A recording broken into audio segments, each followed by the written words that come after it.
Hello, beautiful, wonderful people. My friends, I need your help. I want to share my mission and I want our community to benefit as many people as possible. This means you should write a review. You should write a kind comment. You should consider using the share button to share this episode with one or more people who you know will be touched in their heart and want to join us in our mission to help the world and to help uplift people. Thanks for your goodness, and I really, really look forward to expanding our community together. On this episode of Inner Voice, I guess there are experiences that I'm just not privy to. And one of them is generational wealth. Tell me more about this. Tell me more about generational wealth. I wish I could. It's been verified that I'm old, so I can tell you that you constantly have a rebirth. I'm about to enter my 50s, and it's probably going to be my best decade yet. I certainly anticipate that, because there is you just get clearer and clearer on who you love, what you want, what you love to do, and what you're here on earth to do. That there is a pressure in our society to turn every passion into something that earns you money. And sometimes having a job that earns you money and keeping some of those hobbies sacred to yourself as non-vocational is actually the way to have the best relationship with those things. And like the bra strap and the off the shoulder, I'm living the dream right now. The babka bitch is off the shoulder and she's living the dream. Let's start with wrong choice. No, there isn't technically a wrong choice, and mistakes are fake. You can't actually make a mistake because that voice in your head that says you should have known better doesn't seem to realize you're not a psychic and can't predict the future. So literally one can't know better ahead of time. Okay, you were saying you don't wear makeup in the summertime. Not really May through August. I'm also blessed with, I'm a vegetarian. Well, not that that was such a loaded statement. Welcome there. To Inner Voice, everybody. People with skin conditions, it's their fault because of their diet. That's not what I'm saying. I've noticed that my skin is clearer, sans animals. Have you noticed that? I don't know. You're a vegan. When I made the transition, I gave up meat for Jesus in high school for Lent. And yes, it did affect a lot of things about my body, but yeah, skin. And you just never went back? You just never went back from high school? Never went back. It's been decades now. Wow. Because I'm old. Old as the hills. Right. Well, I'm fake. I do eat fish. Well, I say and I claim it though. I claim it. I say I'm a pescatarian if people know what that is. But sometimes it's just easier sometimes, Yes, this is our Mailbag episode, Inner Voice. I'm Jeffrey Marsh. That is the beautiful voice of Zaq, the pescatarian. But you don't say that. Is that what you were saying? You're like, well, sometimes I'm a vegetarian who eats fish. Well, sometimes it is easier and sounds less pretentious to some people. To some people to some people with an extended vocab, those of us Virginia Woolf readers, who love an Oxford comma. I could feel that. I could feel that. I am a student and teacher of Zen, have been for 25 years. I have 2 best-selling books, and I'm a life coach in Los Angeles. Welcome to Inner Voice. We take that nasty, gnarly, terrible inner voice that's in your head and we rip it out. We rip out the roots. We squirt spiritual Roundup on those roots. Not a sponsor. And then we replace that with kindness, lovingness, and belonging. Right. Which our episode today is kind of about belonging. Today we're talking about passion as it pertains to work, which all of us do in this current setup. We all work in some capacity, even if it's non-vocational, right? Some people are on disability. I'm not justifying your existence. I actually commend you for not being a part of the machine necessarily. Yeah, we're talking about work and passion. Jeffrey, do you love what you do? Do you consider your job your passion? Yes, I'm the luckiest person alive that they're both. I happen to earn money doing what I'm doing, and that's makes me the luckiest on earth. But you know who else I was thinking of? Like the Waltons and, the megas. They're not day jobbing it. Oh, you mean like wealth? Like wealth? Like people that You said don't... like everybody works, but I don't know if you meant like everybody has a jobby job, if that's what you meant. Yeah, no, I guess it's not as simple as like everybody has an upbringing. Like when I said it that episode, even though I thought I was a little eloquent with it, I got a little pushback of like, well, I didn't have two parents, and I was like, I think I was very not talking smack about our wonderful listeners. I was like, I think I was pretty careful, but I'm also willing to grow and listen and be like, I guess there are experiences that I'm just not privy to. And one of them is generational wealth. Tell me more about this. Tell me more about generational wealth. I wish I could. But whether you're very rich, very poor, somewhere in between, no matter what your monthly income, no matter which tax bracket you're in, you're welcome here in our community at Inner Voice. This is Mailbag, which has, in a way become one of my favorite formats for us, because we get to hear from the community, we get to react, we get to be a little loosier, a little goosier, a little hennier, a little pennier, a little turkeyer, a little lurkier, and we get to do you know that song? It's turkey lurkey time. Time turkey went away and he just came but she's home. Back again. Yeah, I do. Yeah. Where was I? I don't know. I can dive into the first question. We just admitted to being loosier. Let's just dive in. Save me. Let's just dive in. Jeffrey, I'm stuck. I have a stable job, decent money, health insurance, but I feel numb. NUMB, I feel numb. I used to write poetry. I used to dream, but I haven't written in years. Every time I try, I feel tired. Is this burnout or the crippling realization I missed my chance? Oh, well, you didn't miss your chance. That's the good news. Yeah. I don't care if you're 90, 103, 125. We don't have to live with that, I missed my chance stuff. And I will tell you, it's been verified front, back, round again. Zach, is this from the Discord community? Yeah, I usually do Discord. I usually do Discord first. They're a little more visceral because they share with each other. It's not always addressed to you. And then if there is a hello@jeffreymarsh.com where you can send your own mailbag inquiries, I put them second. Great. The Discord is something I love, and those people in there, I'm telling you. This question.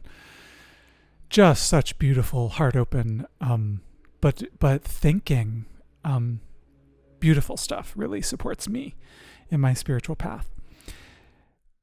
We are not here. It's been verified front, center, roundabout, and back again, although that I'm old. That's been verified. And although people are a little confused about when my exact birthday is, because I did a Vine that was like a comedy skit about having a birthday, and people thought the day I released that Vine was my birthday, and it was not. And I just felt too guilty to like go in the comments and correct people. But anyway, my birthday is July 7th. Send me money orders. It's been verified that I'm old, so I can tell you that you constantly have a rebirth. I'm about to enter my 50s, and it's probably going to be my best decade yet. I certainly anticipate that, because there is you just get clearer and clearer on who you love, what you want, what you love to do, and what you're here on earth to do. So the idea that you missed your chance, no, we're not going to abide that. But I do have some practical advice for you. What's wrong with layering in dreaming again? See, this is the part people forget. You realize you used to dream and you would like to dream again. Why not set the timer on your phone for 10 minutes and sit down and dream? And I don't mean to be cheeky. I just mean there's usually a voice in your head telling you, it's over, you can't. And I'm here as your inner voice expert to tell you, yes, you can. So please do. Yeah, I would like to chime in with an anecdote. Please anecdote us. Here the thesis statement first, so that it's followable, because sometimes Zach rants, is that there is a pressure in our society to turn every passion into something that earns you money. And sometimes having a job that earns you money and keeping some of those hobbies sacred to yourself as non-vocational is actually the way to have the best relationship with those things. And people sometimes see, oh, I'm not making money painting, so I should stop painting. That is a capitalistic idea that's been thrust upon us, that the value of our hobbies is only valuable insofar as they're monetizable.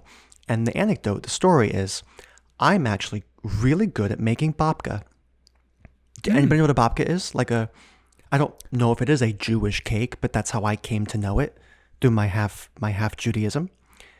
May I ask? Yeah. Loaf form? Loaf. It is a bread. Chocolate. It is a bread. Chocolate is superior, I think. Thank God you said that. I think. Let's not start a actually, fight. Comment below. But yes. Cinnamon versus chocolate. Versus, I'm also actually seen like matcha. No. Well, matcha's a lot for me. I actually make a vanilla bean paste rhubarb. Yeah, I do. No, wait. You make a vanilla bean paste rhubarb babka. I do. Okay. Nobody else in the world does. That sounds good. So my father, who meant well and is a wonderful man, I'm very lucky in many ways, said, he tasted my babka and he's like, Zach, this is sensational. This is 4th Street Deli level. If you're from Philly, if you know, you know. This is 4th Street Deli level. Like, you should be selling these. And instantly, my joy for baking plummeted. Instantly, it wasn't fun anymore. Instantly, I was on Canva making a poster for the babka bitch, which is actually a great name. And although there were 3 days of excitement where I was like, I could have a side income making babkas. My dad really thinks they're that good. It was instantly not fun. And are you ready for this? I haven't made a babka in 2.5 years. So something was skillful. I introduced it to somebody who assigned the monetary necessity to it, and I shafted it out of my life. It's gone. I haven't done it in 2 years. So sometimes the way to keep the things most sacred to you are to not worry about how they fit into capitalism. Like, you don't have to make money from something for it to be valuable. And in fact, here's my tidy button. In fact, it might be the quickest way to fall out of love with it. I'm so intrigued that it's baking because I'm a vegan baker. And I do like the vegan things you're not supposed to do. I do meringues. I do croissants, right? And I also make, cookies and all kinds of stuff. And not to toot my own horn, but like you and Babka, I think both of us are very high achievers, probably looking for, love and affection. I'll speak for myself, affirmation through our baking. Mm-hmm. Compliments. And that is the highest compliment for so many people. You should sell this. And you're exactly right that I have never wanted to sell my vegan baking. Because that ain't it. That ain't it. Right. That ain't the reason. That's not why you're doing it. Because then it's stress and then it's, lots of things. Well, and it's literally taking something sacred to you and making it for and about others. Yep. And sometimes the things most sacred to you, you don't have to share them with other people or sacrifice them for other people or make it about somebody else. You're allowed to have things just for you. And that's maybe the most peaceful moments of my life are listening to Beethoven in the kitchen making my, well, not babka in 2 years, but, you know, making my dinners or reading my fantasy novels, you know, because it's for me, and I don't feel pressure to share them capitalistically or otherwise. And you're allowed to have those things in your life. I will say kudos to you. I imagined the Babka Bitch logo with a Star of David over the eye. That would have been sensational. It's an exclamation point. Oh, sure. But yours is better. Well, we can do it all. But babka is one of the most complicated desserts to make. I mean, there's layers and the braid and all the, you know, the fermentation. Easy. I actually used to ferment my layers. Yeah, I would do it all from scratch. Yeah. Yeah. All of this to say, I affirm your point, and I reaffirm your point, and I re-up your point that sometimes your art has to be separate. And for me, it was for years. You know, I'm lucky enough to be doing my passion, as we said, and making money. And there were years where I was a yoga teacher. I was a tour guide in New York City. I did lots of day jobs that were separate from the art because the art needed space. So that is true too. We're going to go into a quick ad break, but when we come back, a second community inquiry about passions as it relates to work. Don't go anywhere.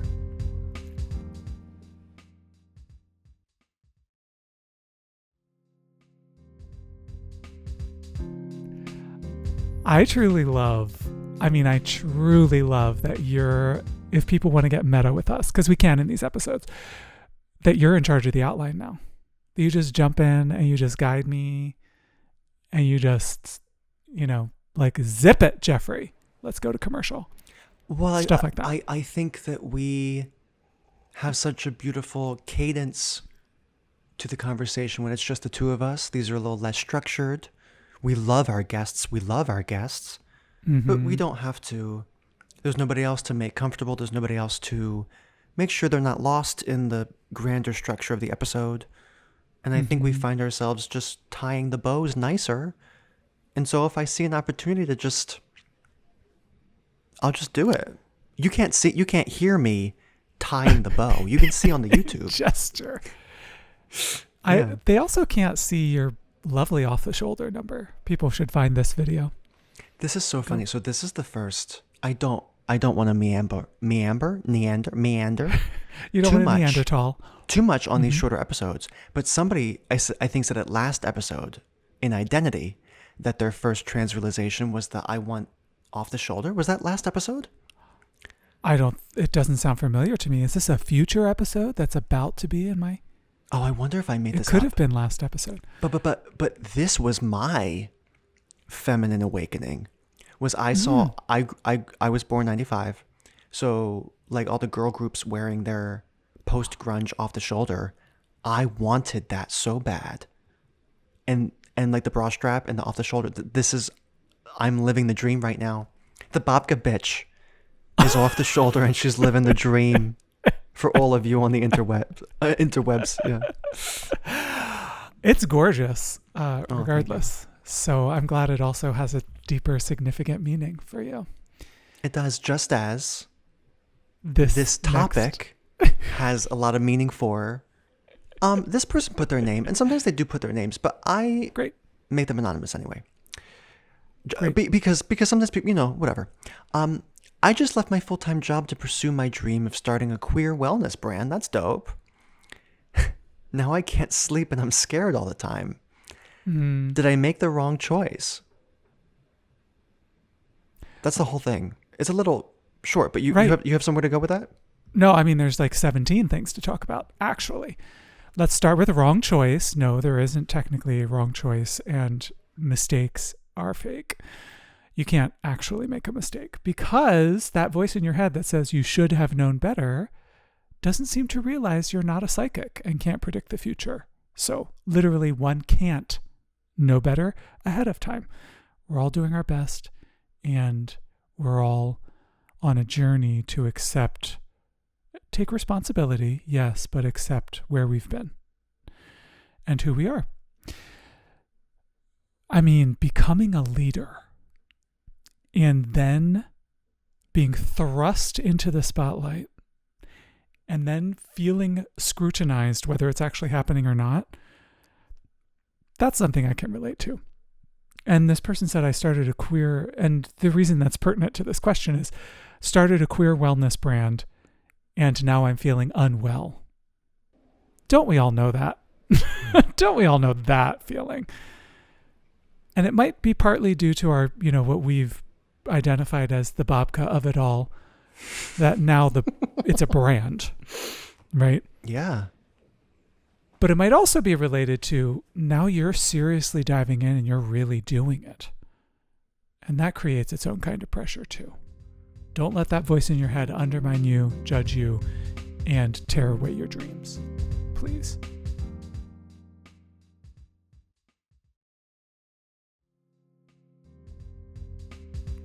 Well, that was so succinct and beautiful. And how pithy. Because this is a 3 mailbag episode. Are you ready for a third? We have time. Dun, dun, dun. Surprise! Surprise. Jeffrey, I'm 58, recently retired, and for the first time, I'm wondering what I want. I spent decades doing what I should, and now I'm blank. How do I even start to dream again? Before you answer, call back to Rosalind, episode 2. Loved that. Who was just starting her retirement. Rosalind, if you're listening, we wish you the best. And you should come back on the show and talk about how your first year of retirement has been. But Jeffrey, answer this lovely human being. Do you want the question again? No. I mean, I just have a million things spinning because what a great place to be. Yeah. And the first thing to say is something Zen, something Buddhist. People often talk about, I feel blank. I feel like I'm stepping closer to the void, this kind of language. And I always think to myself, oh, you're so lucky. You're so lucky. So many people go on a spiritual path for years, years, years to become a void, to get blank. Meaning we want that relationship with that voice in our head to be totally transformed, which often feels like a blank because there's no voice inside your head or outside your head that's able to tell you what to do anymore. And yes, the first thing that happens is fear. But on the other side of that fear is transcendence, is love, is beauty, is feeling good, self-kindness.